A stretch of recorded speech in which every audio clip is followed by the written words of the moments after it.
Avez-vous déjà manqué de confiance en vous après un échec, une perte ou une trahison? Bonjour et bienvenue sur la chaîne des femmes qui avancent avec foi et puissance. Ici, nous parlons de transformation, de foi et de puissance intérieure. Ma mission, c'est de vous aider à transformer vos blessures en force et à briller dans votre destinée.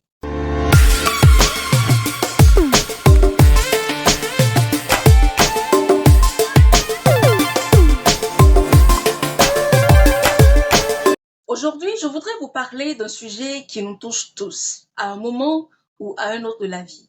La perte de confiance en soi, surtout après un échec, une perte ou encore une trahison.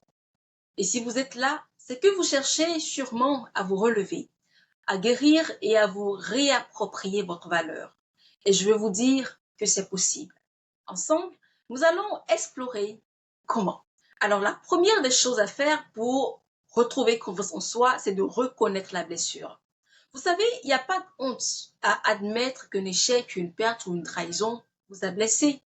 Peut-être que vous avez échoué dans un projet qui vous tenait à cœur, ou encore qu'une personne de confiance vous a déçu.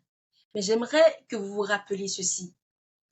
Dieu ne vous voit pas comme un échec.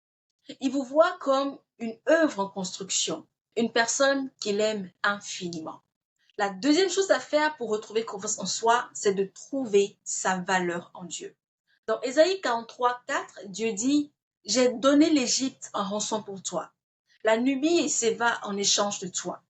Du fait que tu vaux cher à mes yeux, que tu as du poids et que je t'aime. » Cela signifie que l'identité ne se trouve pas dans ce que vous avez traversé ou dans ce que les autres ont fait, mais dans la manière dont Dieu vous voit. Parce qu'il dit clairement que tu as du prix à ses yeux et qu'il t'aime.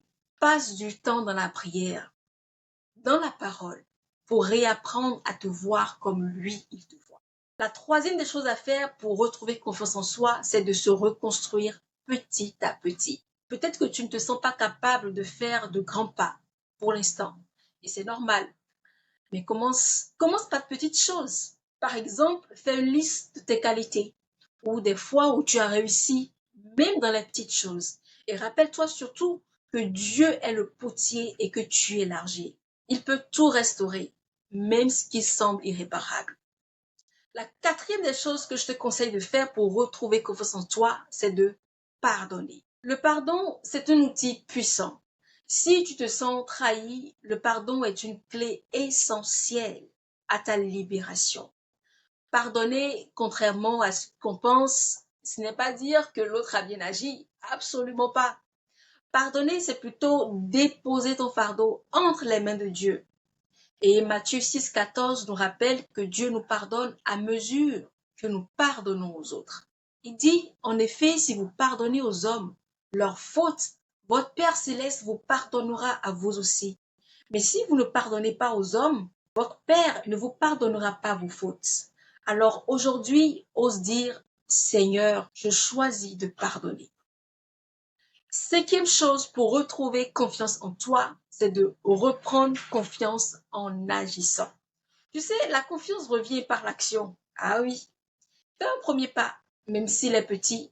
Tu veux retourner à l'école, postuler à un nouvel emploi, renouer avec quelqu'un qui t'est cher, ben vas-y. Demande tout simplement à Dieu de te guider et avance parce qu'il est avec toi. Tu es aimé, tu es capable. Et avec Dieu, tout est possible. Ne laisse donc pas un échec, une perte ou une trahison définir qui tu es.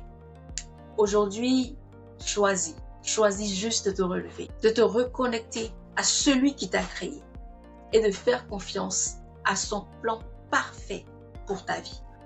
Alors, si cette vidéo t'a encouragé, like, laisse un commentaire et partage avec quelqu'un qui en a besoin. D'ici là, on se dit à la prochaine.